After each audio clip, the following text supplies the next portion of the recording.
안녕하세요. LA 비트쇼입니다. 오늘 시장의 상황, 약간은 예외적인, 독특한, 매우 중요한 그런 상황이 펼쳐지고 있습니다. 미국의 소비자 물가지수 CPI가 오늘 높게 발표가 되었습니다. 예상보다 높게. 그럼 어떻게 되죠? 시장이 깜짝 놀라서 아이고 이거 금리 인하 멀어져 가나 하면서 패닉에 빠지고 있었습니다. 물론 비트코인, 우리들의 모든 코인들이 동반 하락을 했죠. 그런데 비트코인이 갑자기 벌떡 일어나서 치솟아 올랐습니다. 지금 현재 7만 달러 위에 얹어져 있는데요. 야, 이 상황을 도대체 어떻게 이해해야 할까? 드디어 우리가 기대하던 디커플링이 일어나고 있는 것인가? 그런데 디커플링이란 게 영원히 디커플링이 아니고 며칠, 몇 주 또는 몇 달간 시장을 움직이는 동력이 무엇인가에 따라서 여러 가지 형태로 나타나고 있습니다. 자, 그런데 오늘 발표된 CPI, 인플레이션이 높으니까 금리 인하를 안 한다면 위험자산한테는 이거 안 좋은 거잖아요.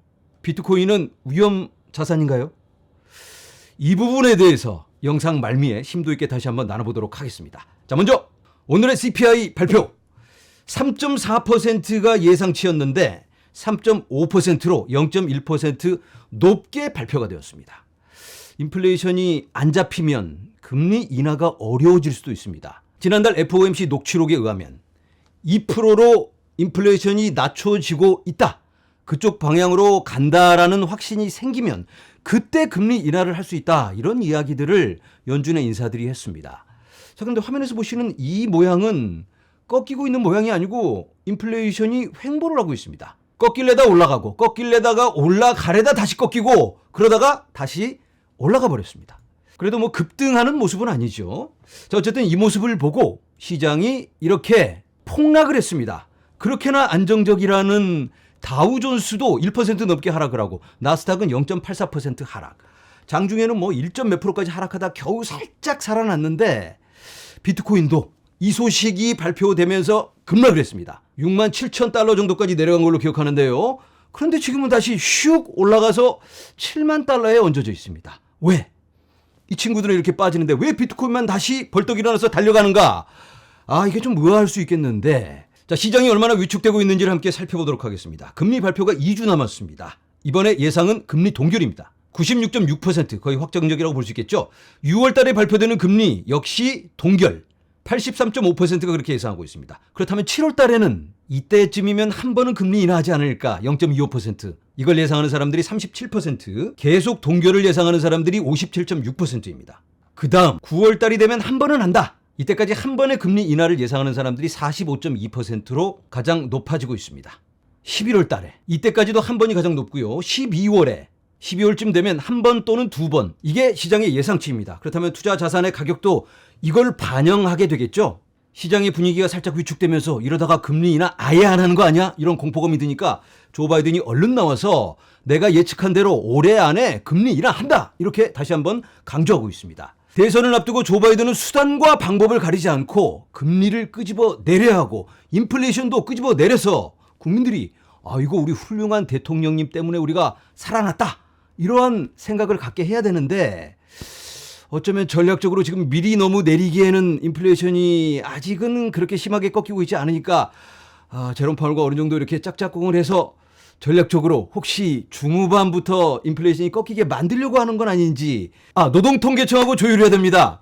미국의 CPI를 발표하는 기관이 정부 기관인데 그게 바로 미국의 노동통계청. 그러면 조 바이든이 전화 한 통 하면은 이번에는 약간은 높게 가고 차근차근 떨어뜨리다가 마지막에 피날레를 좀 장식하게 해줘 라는 압력을 넣었을 수도 있다라는 상상을 한번 해보고 이 사람들의 속내는 우리가 알 수 없죠. 그런데 중요한 건 미국의 노동통계청이 발표하는 소비자 물가지수 얼마만큼 현실성이 있을까? 자, 미국의 수많은 회사들과 여러 기관들의 객관적인 자료들을 기반으로 미국의 실시간 인플레이션을 집계하면 이런 결과가 나옵니다. 지금 현재 미국의 인플레이션은 1.78%입니다. 체인링크가 제공하는 자료들을 트루플레이션이 집계를 해서 온체인에 박아놓았습니다. 조작할 수 없게 투명하게 블록체인에 기록이 돼 있는데요. 어떤 자료를 우리가 더 신뢰할 수 있을까요? 미국 노동통계청 아니면 투명하게 공개된 객관적인 자료. 자, 어쨌든 트루플레이션의 자료에 의하면 3월에 인플레이션이 오르긴 했습니다. 2월에 비해서 오르긴 했다. 3월에 2%가 넘게 올라갔다가 지금은 1.78%로 내려온 상태입니다. 저는 개인적으로 이 트루플레이션의 자료를 더 신뢰합니다. 물론 미국의 물가가 갑자기 내려간 건 아닙니다. 하지만 작년에 비교했을 때 그렇게 많이 올라가진 않았다. 워낙 작년에 많이 올라갔기 때문에 지금 현재 이 정도 수치로 올라간 게 조금 더 객관적이지 않을까라는 말씀을 드려봅니다. 하지만 미국의 모든 재정정책, 금리정책은 이 CPI 그리고 PCE 이런 노동통계청에서 발표하는 자료를 기반으로 하기 때문에 우리가 여기에 관심을 가지지 않을 수가 없습니다. 자, 오늘의 비트코인 현물 ETF 성적입니다. 미국 시간 기준으로 4월 10일 블랙록이 3,300만 달러 유입. 너무 조조하죠. 피델리티는 7,600만 달러. 그레이스케일의 유출량이 매우 낮아서 오늘은 플러스로 마감합니다. 1억 2,300만 달러 순자산 유입. 자, 오늘의 비트코인 현물 ETF는 조용하죠. 그래서 이것 때문에 비트코인이 반등해서 올라간 건 아니다. 자, 이제는 홍콩 소식입니다. 홍콩은 4월에 첫 번째 비트코인 ETF를 승인할 것이라고 소식통은 전했다. 이번 달 홍콩에서 스팟 비트코인 교환 거래 자금을 출시할 수 있으며 다음 주에 첫 번째 승인이 발표될 예정입니다. 다음 주라고 합니다. 다음 주. 아직 확정적은 아니지만 지난 영상에서 다룬 것처럼 세계 각국의 기관들, 여러 나라들이 발빠르게 움직이는 모습을 우리가 확인할 수 있습니다. 지난주 홍콩에서 있었던 이벤트를 잠깐 소개하도록 하겠습니다. 홍콩은 가장 큰 연간 웹3 주를 개최하고 있습니다. 가장 큰 웹3 관련 행사라고 합니다. 자, 그런데 주목할 만한 게 NFT 관련 활동이 거의 없음. 올해는 NFT가 주인공은 아니다라고 볼 수 있겠죠. 정부의 경고로 인해서 거래소는 비교적 조용합니다. 더 활동적인 것은 솔라나 이코시스템, 톤 이코시스템, 멀린 비트코인 생태계. 이 멀린 비트코인은 좀 생소하죠. 비트코인 레이어 2인데 이더리움의 EVM과 연결을 해서 비트코인 생태계를 연결하는 그런 프로젝트입니다. 지금은 밈코인을 중심으로 확장하고 있습니다. 그리고 매매코인과 지불이 인기가 있습니다. 이 행사가 중국의 코인 시장 분위기를 반영하는 건 아닙니다. 하지만 우리가 어느 정도 참고는 할 수 있겠죠. 이제는 안타까운 소식을 전합니다. SEC. 이놈의 SEC가 유니스왑에게 웰스 통지를 보냈다고 합니다. 웰스 통지란 소송을 걸기 전에 미리 통보를 해주는 그런 시스템인데요. 예전에 SEC의 디렉터였던 미스터 웰스의 이름을 따서 이렇게 지었습니다. 그런데 왜 SEC가 뭘로 딴지를 걸려는 걸까? 당연히 미등록 증권을 거래하게 하는 그런 브로커의 형태로 불법을 행하고 있다, 뭐 이런 얘기겠죠. 자, 유니스왑의 CEO는 놀랍지는 않다. 다만 성가시고 귀찮고 실망스럽다. 우리는 싸울 준비가 되어 있다 라고 트위터에서 강경하게 밝히고 있습니다. 유니스왑의 입장입니다. 대부분의 토큰이 유가증권이라는 SEC의 수사에도 불구하고 실제로 토큰은 디지털 파일 형식일 뿐입니다. 유니스왑에서 거래되는 대부분의 토큰은 대부분의 종이가 주식 인증서가 아닌 것처럼 증권이 아닙니다. 주식 인증서가 종이로 돼 있다고 종이가 주식 인증서는 아니겠죠? 증권형 토큰이 있다고 모든 토큰이 증권은 아니다라는 이야기입니다. 그리고 또 한 가지 놀라운 건 불과 작년에 유니스왑의 단체 소송이 있었습니다. 유니스왑의 사용자들이 불법 증권을 니들이 거래하게 해서 우리가 피해를 봤다 하고 소송을 걸었는데 법원에서는 유니스왑 무죄 땅땅땅 하고 판결을 내려줬습니다. 이유는 탈중앙화돼 있기 때문에 책임을 물을 수가 없다. 이 판결을 내린 판사의 이름은 파일라 판사입니다. 그 판사가 바로 코인베이스 대 SEC의 소송을 맡고 있는 그 판사입니다. 코인베이스의 대표 변호사입니다. 웃을 수도 없고 울을 수도 없다. 불과 지난주에 코인베이스를 상대로 한 소송에서 법원에서 판결을 내려줬잖아요. 2차 거래는 증권이 아니다라고 판결을 내려줬는데 아니 SEC 얘네 정신 나간 거 아니냐. SEC 주장에 대한 법원의 입장은 점점 좁혀져 가고 있는 것 같습니다. 리플 소송에서 함께 살펴본 것처럼 코인 자체는 증권이 아니고 판매가 증권일 수는 있다. 증권 형태로 판매할 수는 있다. 그리고 2차 거래는 증권 거래가 아니다. 그럼에도 불구하고 SEC는 막무가내 주장을 펼치고 있습니다. 이건 마치 누군가를 해코지하기 위해서 의도적으로 괴롭히는 악질 중에 악질이라고 볼 수 있겠습니다. 누군가의 사주를 받고 앞장서서 암호화폐를 괴롭히는 게리 겐슬러, 정의의 심판을 받아야겠습니다. 자, 이제 다시 비트코인 얘기를 해보도록 하겠습니다. 오늘 CPI 발표 후 비트코인이 급락했습니다. 그런데 고래들의 바이 더 딥 저점 매수로 인해서 비트코인이 반등했습니다.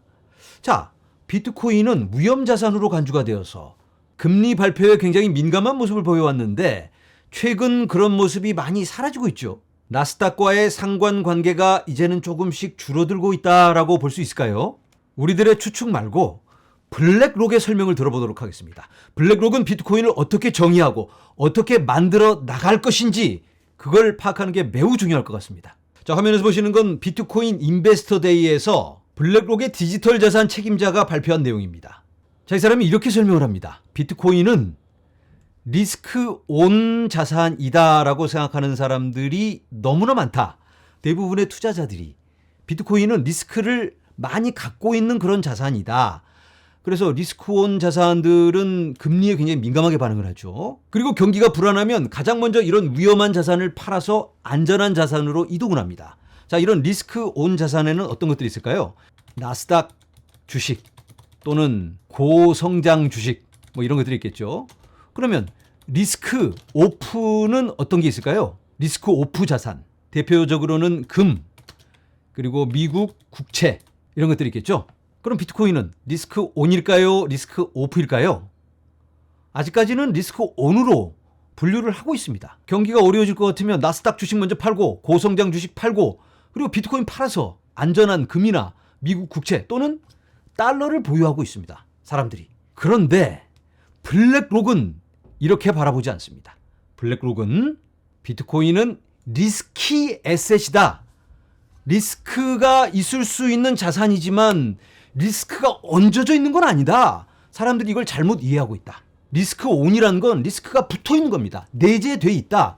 그래서 위험한 상황이 오면 리스크를 털어버려야 됩니다. 전쟁이 난다든지 경기 침체가 온다든지 천재지변이 일어난다. 그러면 리스크를 털어버리고 안전한 천년만년 변하지 않을 것 같은 그런 자산을 꼭 붙들고 있게 됩니다. 자, 비트코인은 리스크를 안고 있지는 않다라고 블랙록이 얘기하는 겁니다. 리스키하다. 리스키하다는 건 리스크가 있을 수 있다. 변동이 크다라는 의미입니다. 특정 상황에 따라서 가격이 올라갈 수도 있고 내려갈 수도 있고 예측하기 어려운 여러 변수가 있을 수 있다. 그런 의미에서 리스키하다라고 블랙록은 주장하고 있고 그걸 교육시키고 있습니다. 블랙록의 재정 상담가들, 클라이언트를 만나야 되는 그런 사람들이 이런 교육을 지금 받고 있습니다. 비트코인을 리스크 온으로 받아들여서는 안 된다. 비트코인은 리스크가 얹어져 있는 게 아니고 리스키하기 때문에 변동이 클 수 있고 가격이 더 많이 오를 수도 있고 더 내려갈 수도 있지만 시간이 지나면서 더 규모가 커지면서 더 안정적이 될 것이다. 라고 블랙록이 비트코인을 정의하고 있습니다. 이번 주 코인 교실에서는 화면에서 보이는 이 블랙록의 인터뷰 집중적으로 분석하고 공부해 보려고 합니다. 블랙록의 비트코인 접근 방법, 앞으로의 계획, 그리고 대규모 펀드와의 진행 상황, 알트코인 관심도 이런 것들을 함께 나눠보려고 합니다. 리스크가 있어도 없애버릴 수 있는 블랙록, 그 블랙록의 행보 좀 더 깊이 있게 공부해봐야 되지 않을까 관심 있으신 분들은 함께 해주시기 바랍니다. 비트슈와의 코인 교실. 비트코인 반감기를 일주일 정도 남겨놓고 있습니다. 우리들의 시간은 오고야 마는 것인가. 알트코인의 시간도 옵니다. 여러분들 용기를 갖고 끝까지 함께 하도록 하겠습니다. 오늘은 여기까지입니다. 여러분 감사합니다.